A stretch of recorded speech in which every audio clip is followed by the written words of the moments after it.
5.18 문제는, 제가 생각하는 5.18 문제는 5.18 사건이 났을 때 제 아버지하고 네. 어머니하고 네. 제 동생들 몇친 예. 광주에 살고 있었습니다. 아, 광주에 또 집이 있었습니까? 제 아버지는 광주에서 돌아가셨어요. 훨씬 나중에. 예, 예.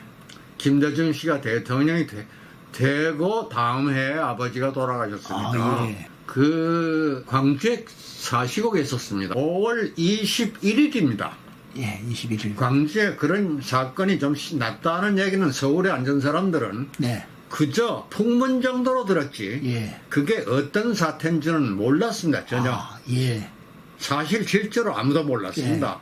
몰랐는데 제가 사무실에 앉아 있는데 전화가 왔다고 얘기를 해서 전화를 적재상에서 이걸 누르고 그때 뭐 그런 식으로 받은 시절이니까 네. 눌러서 받으니까 나다 하시는 거예요. 아, 부친께서. 예, 왜요? 이 큰일 났다. 지금 저 집 밖에서 전라도 사람들이 예. 집 때려 부신다고 들었나. 아버지가 전라도에 사신 지 얼마나 됩니까? 제가 초등학교 6학년 때부터 예. 그때까지 사셨는데 네. 그러니까 전라도 사람이 되신 건데 말이에요. 예. 그런데 그걸 기억하고 그래 오는가 봐. 때려 죽인다고 들어온다는 겁니다. 어. 왜요? 하니까 경상도 군인들이 전라도 사람 다 죽이러 왔다고. 우리가 경상도 사람이라고 죽인다고 할 거란다. 야, 서울에서 그 말씀 들었을 때. 아이고. 그러시다가, 아이고, 이제 괜찮겠다. 지서장이 왔다. 그러니까요. 예. 그래도, 그때까지만 해도 경찰 지서장이 예. 조금은 이렇게 막을 수 있었던 모양이에요. 예, 그리고 경찰 5월 21일 오전까지만 해도. 오전까지 경찰 조직 그대로 있었죠. 네, 조직이 있었어요. 예. 그러니까 안단 말이에요. 그 동네에서는. 예, 광진도 파출소 길 건너입니까? 그 포찰소 쪽입니까? 파출소. 파출소 쪽이에요. 예, 그러면 벌써 뒤편이에요. 예. 그러니까 네. 그 파출소에서 거리가 50m밖에 안 되니까. 네? 예. 그 파출소에서는 저희 아버지도 알고 언제나 인사를 새로 소장이 오면 인사를 오고. 그렇습니까? 그래도 예. 아무리 그렇더라도 예. 과거의 경찰도 예. 자기네하고는 상대가 안 되는 총경 그분이 그 자기 관할 구역에 사는데 예. 그걸 무시할 그런 경찰은 하나 우리나라에 없습니다. 그래서 안 되겠으니까 이 지서장이 와가지고 아니라고 이분은 아니라고 이분은 우리 전라도 분이지 아니라. 예. 그래가지고 이분이 우리 전라도를 위해서 얼마나 일을 하신 분인지 아느냐 아니다. 이분은 전라도 분이다.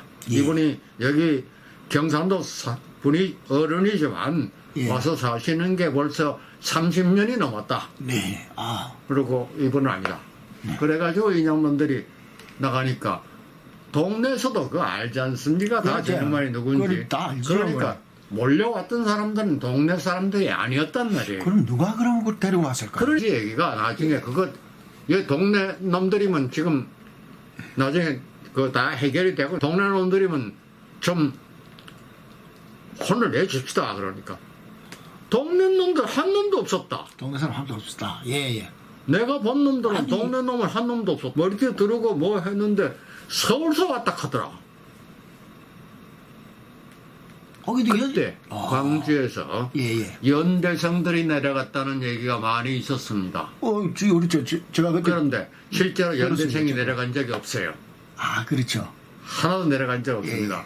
그런데 광주에서는 연대생이 내려왔다. 그게 뭐겠느냐 하는 거는 저는 모르고 의심만 하는 건데. 그러고 어떻게 저희 아버지 집을 전직 경찰인 줄을 어떻게 알아서? 그 시절 경찰인데. 어떻게 알아서? 죽이자고 들어오는 거냐 그겁니다. 그거는 전에 말씀드렸죠. 제 아버지가 김대중이 목포에서 잡았었다고. 아, 그런 적이 있었다고 했어요. 예. 취조하던 분입니다. 아, 취조하고 잡았다가 직결처분감인데 예.